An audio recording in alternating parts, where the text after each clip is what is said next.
Speaking of the quarter, stocks are finishing out a strong one. The NASDAQ leading the major averages, up more than 10% since the beginning of July. S&P up more than 7%, Dow up 5%. Let's get the setup for Q4 now with Paul Hickey, who's here at Post 9, of course, the co-founder of Bespoke Investment Group. Paul, thanks for coming in. Good to see you as always.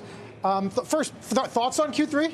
A very impressive quarter. I think the strength in gold is purely not only a reflection of the weak dollar, but weak currencies overall. I think the markets are going to hard assets, and gold has been strong. The dollar is weakest through Q3, one of the weakest, I think, maybe the second since 1973. So you're going to see gold go up there. And I think the strength in China is a reflection of also what, Sarah, you were referring to. Also, valuations there's such a wide valuation gap between the two that investors, it's so out of favor that investors are going in there. Right. Are you poised for a chase going into year end? I think so. I think coming into the end of the quarter and early in the fourth quarter, we're a little bit more conservative because you take a step back to, say, April, and as unsustainable as the selling was during the tariff tantrum, the pace of buying that we have now, we're at magnitude levels versus a 200-day moving average above as we were below in some sectors in April. So that kind of pace isn't sustainable either. So you do need a pause going into earnings season, which I think what we've seen over the last week, just a pause, it's not even a pullback, it's a pause, is perfectly healthy and sets the stage for a positive rally into year end.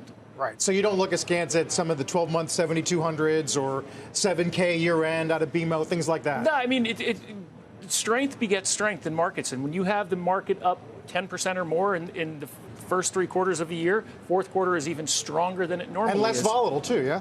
Less volatile. And what you have to just look at its supply and demand. The underlying bid that we've seen in the market this year, you just look at the market performance from the open to close. Since SPY, the ETF, started trading, the only years where it was comparably as strong were 95, 2003, 2009, and 2023. And those were all very good years for the market and very strong years. I mean, it continues to be 2 factors. If you look at the sector performance quarter to date, technology on top, and that's the AI story. Right. And then the cyclicals right behind them, and then the defensives underperform. So this combination of better economy, better outlook, and AI is what's fueling it. That's exactly what you want to see is the defensives underperforming, and the strength in the cyclicals is, that's an encouraging, because for concerns about the economy weakening, the Fed having to cut more because the economy is supposedly getting a lot weaker, which you just look at the data, it doesn't seem to be that way. Economic data over the last month has been coming in above expectations at a much higher than average rate. Momentum in indicators versus their year-over-year range has been improving. And you look at the performance of the semis, which we think are a very good economic barometer. They were underperforming late last year when it was just the mega caps outperforming, and they were underperforming. They bottomed in April with the overall market, and their relative strength has been doing very well over the last year. So that's a good sign. Which kind of brings us to this ongoing discussion of whether we can have a big, huge run in tech investment and a great stock market as a result, and real weakness in labor if one's trying to supplant the other. You think that's what's going on? I mean, I don't know.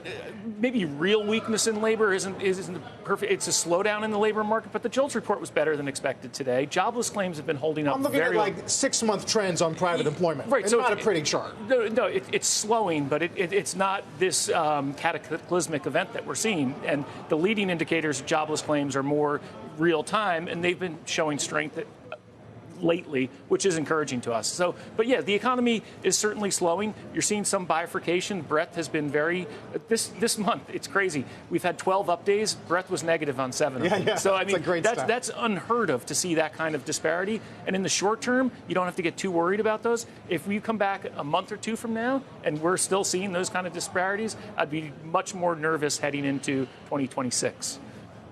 Paul, we'll talk to you then, if not before. All right, cool. Good to see you. Good to see you guys.